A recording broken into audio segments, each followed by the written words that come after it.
Today we have a guest whose contributions to medicine not only saved countless American lives from an early death, but also unnecessary suffering.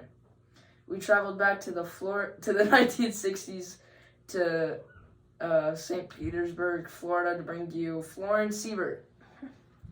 Hello, this is amazing. Florence, tell us a little about yourself. Well, my name is Florence Barbara Seibert. I was born in Easton, Pennsylvania on October 6th, 1897 to my lovely parents, George and Barbara Seibert. As a child, I was always intrigued with anything having to do with the scientific aspect of our world. I remember I loved nothing more than to read any good book I could find about famous scientists. As a little girl, all I wanted was to grow up and be a scientist like them. Florence Seibert, a big reader, no surprise there. Now Florence, in present time, you're known for a few very important things that had a huge impact on medicine and public health in the United States. Can you explain to us a little more about what those things were? Oh, well, I assume you meant my lifelong research on proteins and bacteria. Well, in my mid-20s, after earning my PhD in biochemistry at Yale, I began using my knowledge of proteins that I had attained during my time at Yale to really look into a problem that had been bothering me. You see, the babies that had been hospitalized and could not gain sufficient nutrition, and also babies that had arthritis, were given milk proteins intravenously. Now, this was as well and good, but oftentimes these babies would come down with fevers and infections after receiving these milk proteins. The more I looked into it, the more I came to realize something about the intravenous methods the doctors were using was transferring bacteria to these poor babies. Through my research, I eventually discovered that it was the distillation process. There are molecules called pyrogens. Endogenous pyrogens exist within each of us and can cause fevers naturally, but exogenous pyrogens are from external factors within our environment.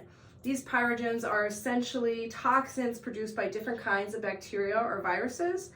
Anyway, just as I thought, it was the result of a flaw in the distillation process, the distilled water. That was the key. The already distilled water inside the receiving flask was being contaminated by a spray coming from the distillation flask. What an incredible catch! Something as little as water spray was making all these babies sick?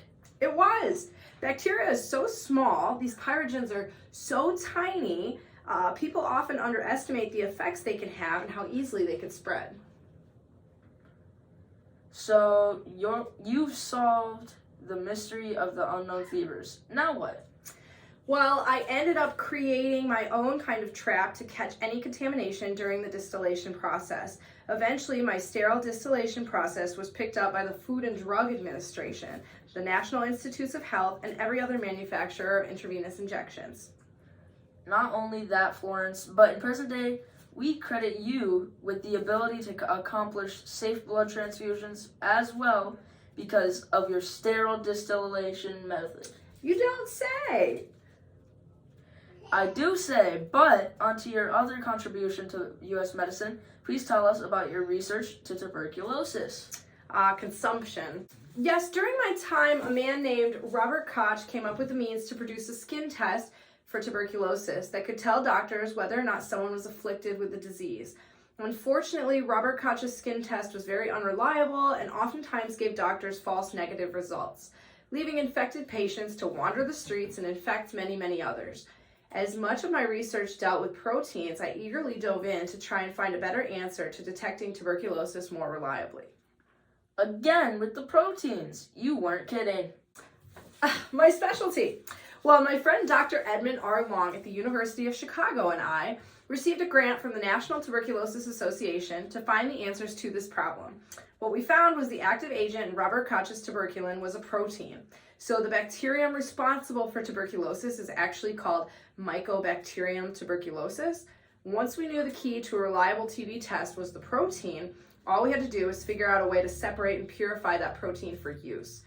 After many, many years, my colleague Dr. Long and I perfected this process of separating the protein through the use of a porous clay filter and a cotton that we had treated with nitric acid in order to properly purify and isolate the purified protein derivative. And the rest is history, I suppose. The rest is truly history.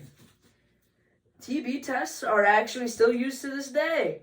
So Florence, it's clear you left quite a legacy with your work. Are there any fun facts about yourself that we might not know?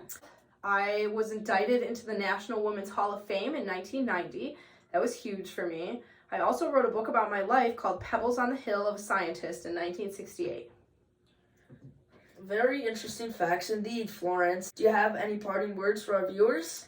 Why, yes, actually I do. I have a quote from an interview I did for the American Review of Tuberculosis. Please, do share. Did you ever stop to think that in war, the aim of every man, except one, is to win power and subjugate, even to destroy, if necessary, the enemy? Who is that one man? The doctor. He gives aid to the best of his ability to every man, foe or friend alike. The Hippocratic Oath, taken by many physicians when they first enter the profession, is not set aside, even for war. Very powerful, Florence. Once again, thank you, but unfortunately, it's time to send you back to finish your research into the effects of bacteria on cancer before you die on August 23rd, 1991. Good luck, Florence. Oh, before I forget, I'm going to need you to look into this red light. Good night, folks. Where am I?